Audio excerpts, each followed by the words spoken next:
first one is the 15th of June, 1839. There was a letter patent stating any territory within that group of islands known as New Zealand was being annexed to New South Wales. A letter patent is an instruction by the King to the Governor-General. So this was an instruction from the King to the Governor-General of New South Wales to annex New Zealand. The 14th of January, 1840, English law is formally received in New Zealand. 6th of February, 1840, the initial signing of the treaty. So English law is received in New Zealand prior to the signing of the treaty. Prior to the signing of the treaty. 21st of May, 1840, we have a proclamation of sovereignty. So Hobson proclaims sovereignty over the North Island by cession. Cession refers to the voluntary transfer of territory between nations by treaty. And claims sovereignty over the South Island by discovery. Discovery is the act of finding unknown land. Why were they not treated in the same way? So looking at this date, 6th of February, 1840, we know that a treaty was signed between the Brits and the indigenous inhabitants of Aotearoa, i.e. Maori. Where were these Maori located? North Island. So a treaty was signed with iwi from the North Island, but no treaties were signed with iwi from the South Island. Now, problematically, the South Island had already been discovered and settled. It was already inhabited. 2nd of October, 1840. Hobson's proclamations are publicly notified. They're notified in London through publication in the Gazette. So now what you have are the British putting other imperial powers on notice that they are claiming it as part of its empire.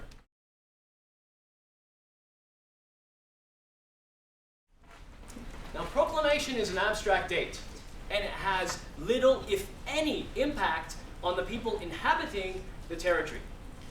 So a proclamation represents what Belich identifies as a nominal assertion of sovereignty. What this means is that it's sovereignty in name only. A nominal assertion of sovereignty, ergo a proclamation, is not actual control.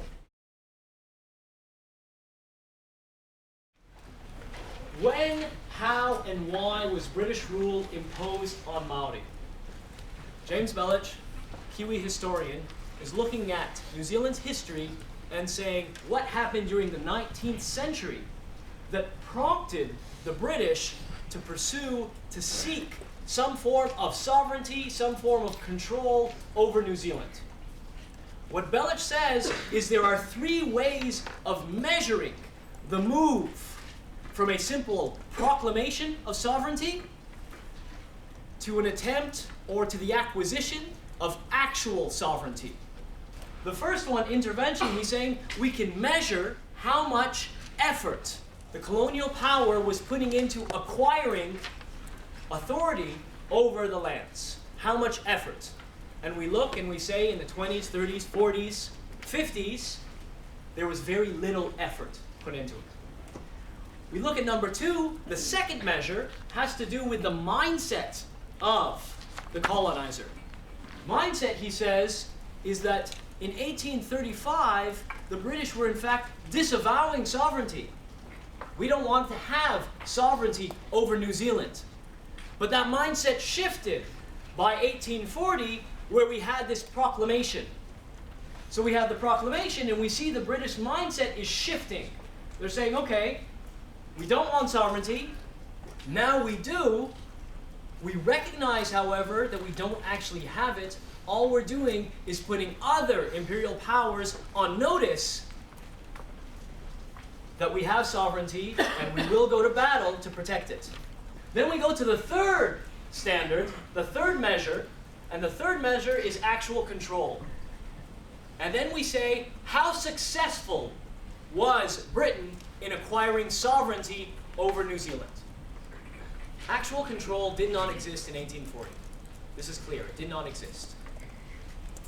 In 1840, Britain was in fact very reluctant to impose British rule on Maori. The reason? Goods, money were being exchanged. Trade was taking place. On another level, do we want to incur the costs associated with colonization? But eventually we know that the story changed. But Bellich asks himself, why? What he says is that there were a number of actors that were encouraging Britain to assert or to acquire actual control over New Zealand. The first interest was the church. Now, missionaries believed that it was their duty, their obligation, to bring civilization, to bring Christianity to Maori. Second interest, the British Parliament. So we've got merchants, we've got landowners, we've got members of this nobility, but we have these different groups, and they are pushing for Britain to acquire actual control. Why? There was too much labor and too much capital in Britain. Let us ship all this excess labor, all this excess capital to the colonies.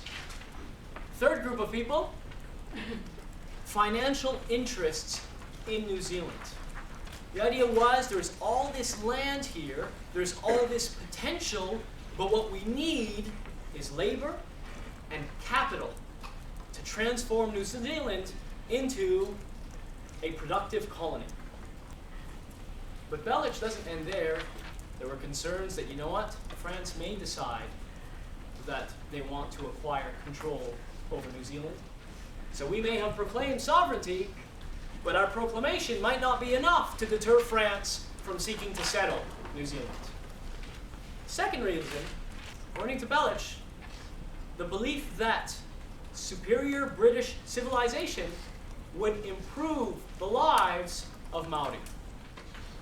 What had happened is that the situation in New Zealand had become quite heated because of those 2,000 settlers who were here.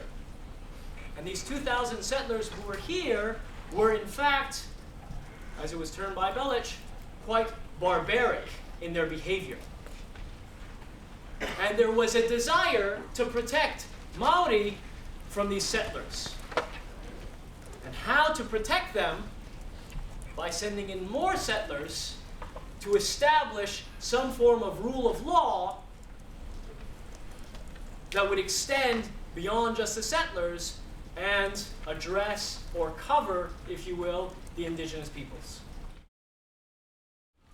Here's a question. Are these ideas of European civilizational or moral superiority, are these still fashionable today? Let's start with the no. Britain allowed most of its colonies to undertake independence rather than doing them by force. Okay, so eventually Britain allowed its colonies, right, granted its colonies independence. Human rights declarations. We have a number of human rights treaties. The United Nations, sovereign equality, or Declaration of Indigenous Rights, the UN General Assembly, correct? Another way would just be to gauge public opinion and ask yourself, how would you feel if we sent a bunch of troops to Fiji to subdue them and educate them and civilize them?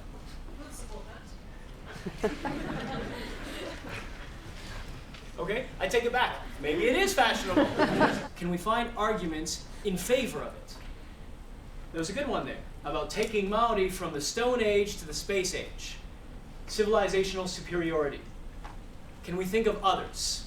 Like enforcing American style justice and so, bringing democracy to them, bringing human rights, saving, etc. Now the thing that you need to be clear about, and Bellich kind of makes this point as well, is that white man's burden as it was presented in the 1860s to encourage the British to colonize New Zealand was in fact quite an enlightened position. It was a progressive position.